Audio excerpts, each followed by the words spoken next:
Ini beliau mengatakan bisa jadi mantu saya kan. Amin ya Allah. Saiki wis wayahe sing waras ojo ngalah. Sing waras ojo ngalah. Assalamualaikum warahmatullahi wabarakatuh. Selamat sore Prof. Perkenalkan terlebih dahulu saya Ahmad Rashid dari Angkatan Baza, Angkatan kedua dari SMK Subhanwatan ini. Sudah cukup tua Prof, namun saat ini saya masih belum merasa bahwa saya mempunyai kontribusi yang nyata untuk kebaikan bangsa. Jadi jika tadi sama Gus Islah setelah disampaikan salah satu yang merusak dari pemuda dari kejayaan Islam itu orang Islam sendiri. Kemudian saya ada dikotomi ilmu dan lain sebagainya. Saya di sini akan menanyakan apa modal utama untuk menjadi pemuda bangsa yang cinta tanah air untuk kebaikan bangsa dan kebaikan beragama. Modal utamanya apa yang menjadi pemuda yang berkontribusi nyata? Terima kasih Prof. Saudara, modal utama ya bisa macam-macam tergantung cara melihatnya. Tapi kalau saya sebagai orang yang belajar hukum, modal utama kenapa saudara harus mencintai tanah air ini? Karena di tanah air yang merdeka ini hak asasi saudara sebagai manusia dilindungi. Saudara bisa berkembang di sini, bisa bermimpi untuk mencapai cita-cita sekaligus bisa mencapai cita-cita itu sendiri. Kalau dulu sebelum Indonesia merdeka saudara bermimpi aja tidak boleh. Sekarang saudara rangkai cita-cita bisa jadi. Saudara, itu modal utama. Saudara punya hak asasi dan punya negara merdeka. Kalau sudah tidak merdeka hak asasi manusia, saudara, itu tidak akan dihargai, tidak akan dihitung. Seperti halnya dulu ayah-ayah kita, nenek-nenek kita, karena hidup di negara jajahan ya tidak bisa maju. Tapi kita hidup di negara merdeka, bisa jadi apa saja asal mau. Sekarang orang Islam di Indonesia itu bisa jadi apa saja. Bisa jadi tentara, bisa jadi jenderal polisi. Saya selalu membanggakan nih, saya sekarang membawa 2 jenderal. Coba Pak Armit berdiri, Pak Armit berdiri Pak, lihat Pak, ini nih Jenderal Armit Wijaya, Islam, rajin sholat. Dia deputi saya, deputi 5. Silakan Pak duduk. Deputi saya deputi 5. Kemarin sore sudah diangkat menjadi Kapolda, naik coba kedudukannya, jenderal. Kalau Indonesia tidak merdeka tidak bisa saudara, jangan jadi polisi gitu. Coba jenderal satunya Brigjen Arif Hartoto, mana Pak Arif? Nah nih, ini coba begitu tuh jenderal tuh Brigjen Arif Hartoto, TNI Angkatan Darat, ngaji, sholat, puasa gitu. Kalau dulu zaman Belanda saudara mau waktu dijajah itu mau tempat sholatnya kumuh, masih diejek lagi, diejek tidak mutu, tidak beri kesempatan apa-apa untuk maju saudara. Oleh sebab itu syukuri ini kemerdekaan atas berkat rahmat Allah itu sebagai modal utama bagi saudara untuk mencintai tanah air ini, karena saudara menjadi bermartabat. Saudara, terutama kalau bagi umat Islam, saya katakan coba umat Islam sekarang ini sudah ada di mana-mana, yang gubernur banyak, yang menteri banyak, yang DPR banyak. Malah Gus Dur lulusan pesantren jadi presiden bisa gitu, karena Indonesia merdeka. Dan ingat, Indonesia ini mempunyai sumber daya alam yang luar biasa, yang manakala sumber daya alam ini digabungkan, diolah bersama dengan sumber daya manusia, yang ada sekarang itu diproyeksikan tahun 2045 Indonesia akan menjadi negara dengan kekuatan ekonomi terbesar keempat di dunia. Ya, itu perhitungan sudah ilmiah. Sekarang kita hitung, kita punya tambang apa, ahlinya berapa orang, akselerasinya setiap 5 tahun berapa, itu bisa dihitung. Bisa dihitung. Besok hilirisasi akan mulai di bidang apa, dan tahun 45 cuma sampai apa. Sarjana kita di bidang kimia berapa orang, di bidang arsitektur berapa orang, sudah bisa dihitung dari sekarang, saudara. Sehingga itu nanti hitung tahun 2045 yang nomor 1 itu RRC, nomor 2 India, nomor 3 Amerika, nomor 4 Indonesia, nomor 5 Jepang. Cilaka-cilakanya 5 dan 4-nya aja ketukar. Tidak akan terlempar ke 6 atau 7. Ini di dalam perhitungan sekarang, kalau saudara jaga tanah air ini dan bekerja sungguh-sungguh, lawan kesewenang-wenangan, lawan korupsi, berantas kejahatan bersama-sama. Jadi kita di tahun 2045 itu Indonesia emas, dan kita bisa lebih berbangga lagi. Meskipun mungkin kalau 2045 sepak bolanya mungkin belum bisa ya. Gus Yusuf nontonnya kemarin ke Qatar karena tidak bisa nonton di sini. Belum ada pikiran gitu bahwa akan masuk. Tidak tahu ya tahun 2045, ya mudah-mudahan masuk aja. Tetapi dari sudut ekonomi akan menjadi kekuatan ekonomi keempat atau kelima. Dan perhitungan itu tidak salah. Dulu kan ada G7, pemerintahan negara-negara termaju 7 negara. Sekarang Indonesia masuk ke 20, sudah mendekati loh. Nanti kira-kira ya di tahun 2030 sampai 2035 Indonesia itu akan menjadi kekuatan ekonomi ke-6 atau ke-7. 2045 ke-5 atau ke-4. Itu perhitungannya sudah ilmiah. Asal negara ini tidak dihancurkan oleh radikalisme sehingga kita terpecah belah sebelum sampai ke sana. Dan kalau itu terjadi, nasionalisme saudara diragukan.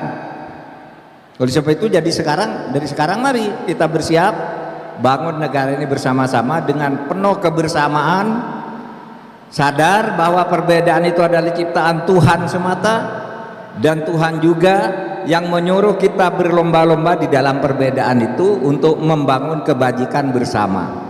Nah, kebajikan yang akan dibangun bersama itulah yang disebut kalimatun sawa. Sama, kita menuju ke sana, yuk ke sana. Yang beda biar simpen sendiri beda-beda itu. Misalnya apa? Saudara punya hak dan cara sendiri untuk beribadah, untuk ngaji, sholat dan sebagainya. Itu urusan kita lakukan. Yang tidak bisa dilakukan oleh orang Kristen, oleh orang Katolik, oleh orang Hindu. Nah, yang Hindu punya sendiri, lakukan. Tetapi ada hal yang sama antara orang Islam, Kristen, Katolik. Misalnya memilih pemimpin yang adil, sama, agama apapun sama. Memberantas korupsi, sama. Memberantas terorisme, sama. Membangun lingkungan, sama. Hukum tata negaranya sama. Hukum perdatanya bisa beda-beda, karena perdata itu saudara hanya bisa jaga itu dengan rasa cinta tanah air, menjaga kemerdekaan yang sudah kita miliki ini. Sekian.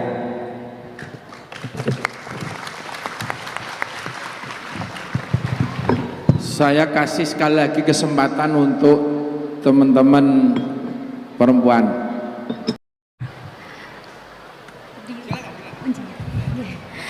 Assalamualaikum warahmatullahi wabarakatuh. Sebelumnya saya sampaikan salam hormat saya kepada Prof. Mahfud. Saya ngefans sekali, Pak. Ini beliau mengatakan bisa jadi mantu saya kan. Amin ya Allah.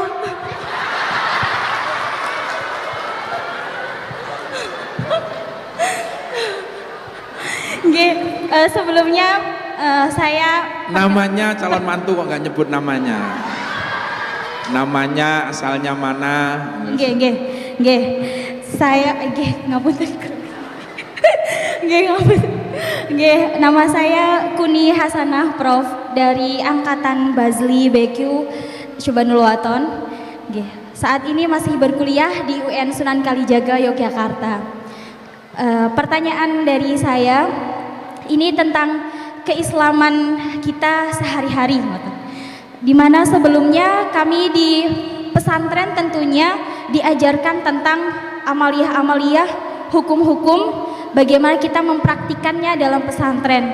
Dan ketika masih dalam bingkai pesantren, kami masih istilahnya taat sekali dengan aturan tentang salaman dengan lawan jenis itu tidak boleh.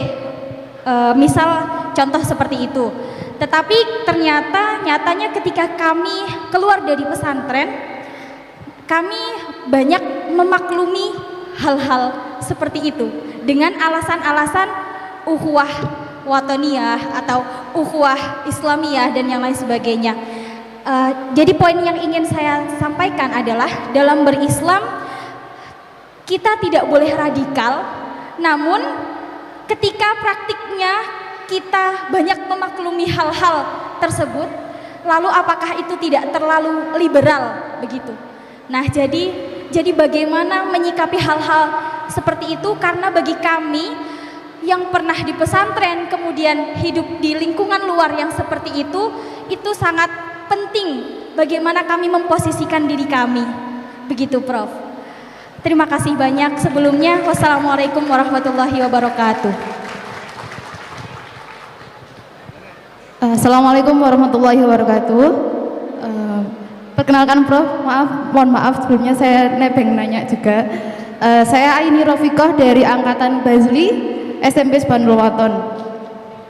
Sebelumnya saya akan bertanya mengenai keresahan saya sebagai alumni pesantren, di mana tadi disebutkan kalau agama menjadi dasar yang penting untuk negara ini, dan dari situ berarti lembaga pesantren Profesor Mahfud MD sebagai Menteri Polhukam, apakah dari negara ada jaminan keamanan untuk belajar di pesantren supaya saya sebagai alumni pesantren bisa meyakinkan orang tua di luar sana bahwa anaknya aman untuk belajar di pesantren.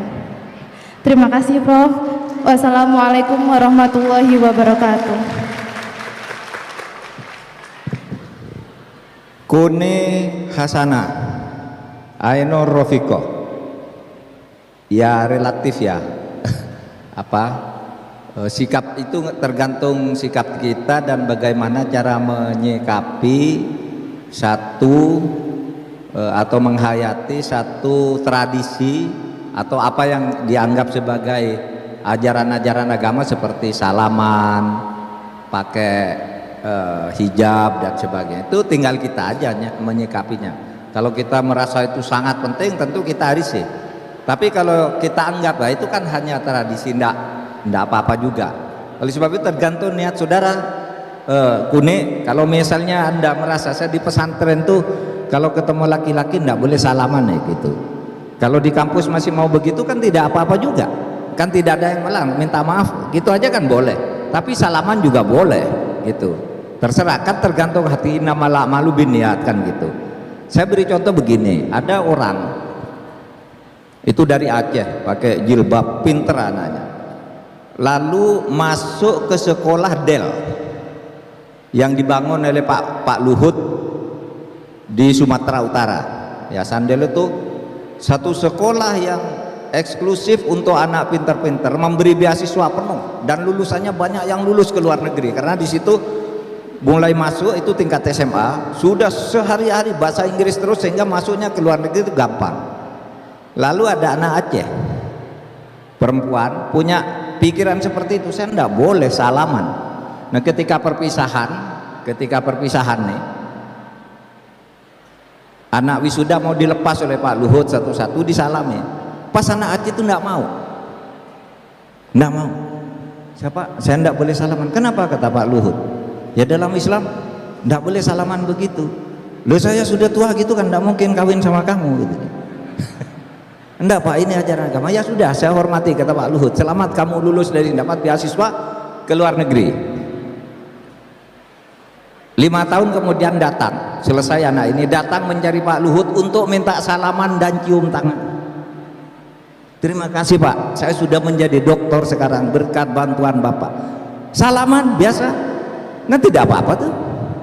Timbul kesadaran baru bahwa yang begitu itu ya bisa saja saudara yakini sebagai sesuatu yang mungkin agak risih karena sejak kecil tidak dibiasakan salaman dengan laki-laki gitu.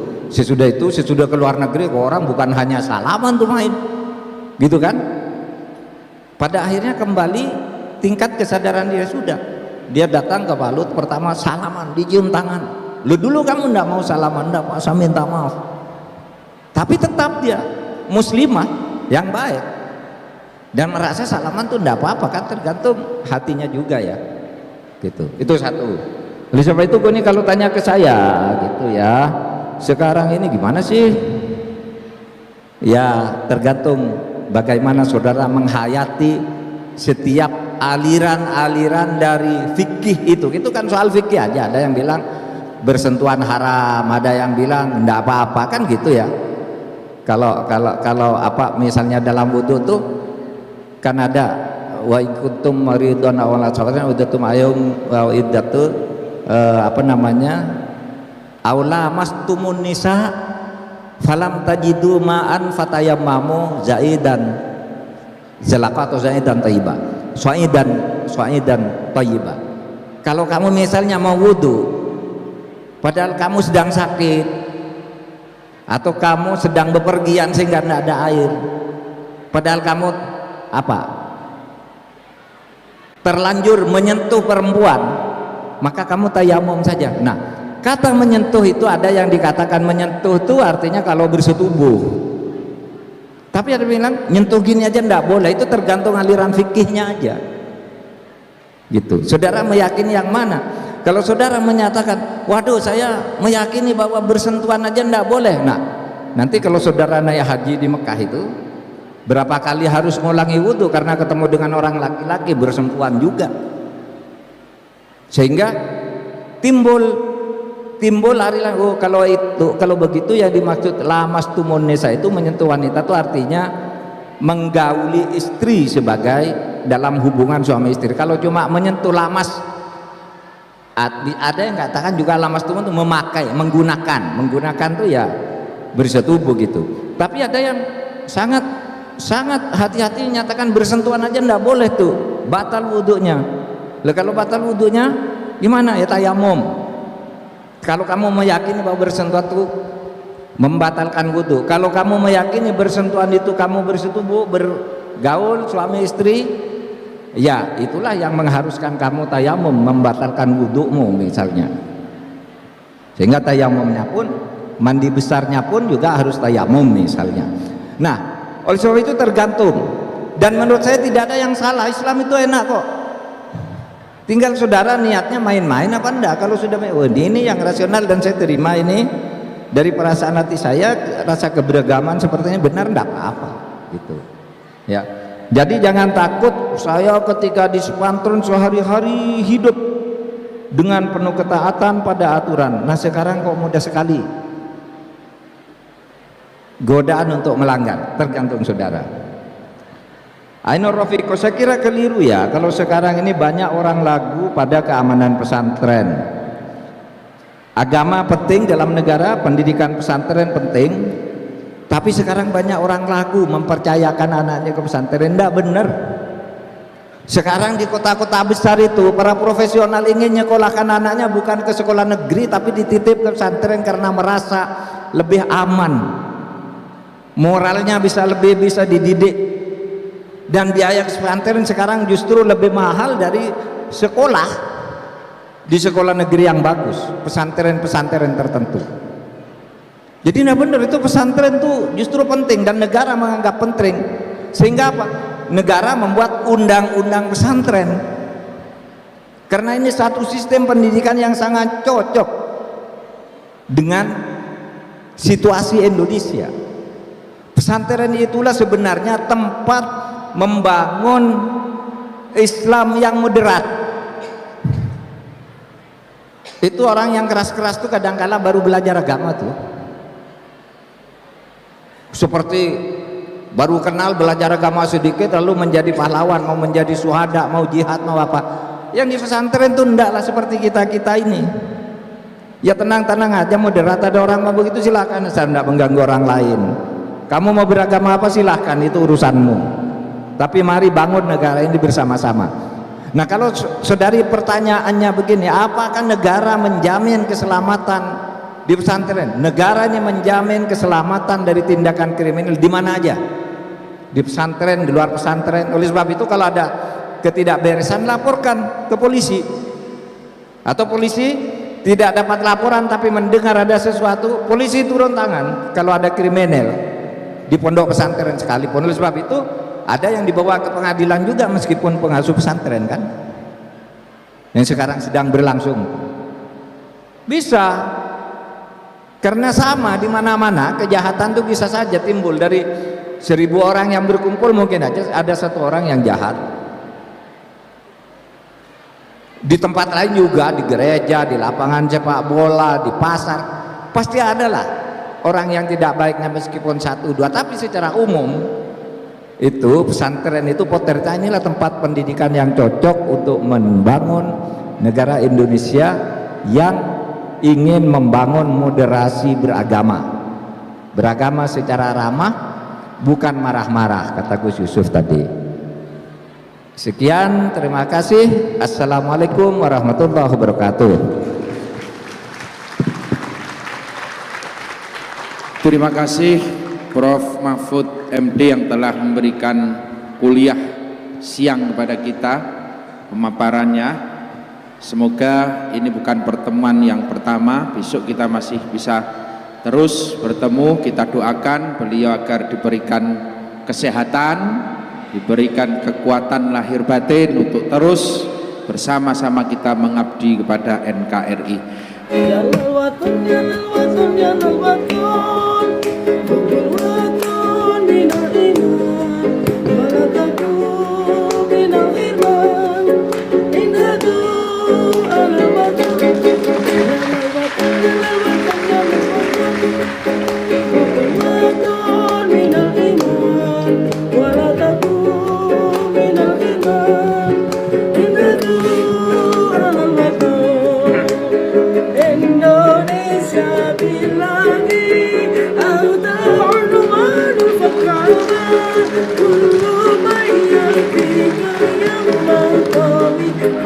Sebagai penutup kami mohonkan kepada beliau Bapak Kiai Haji Muhammad Yusuf Hudori untuk berkenan memberikan doa kepada kita semua.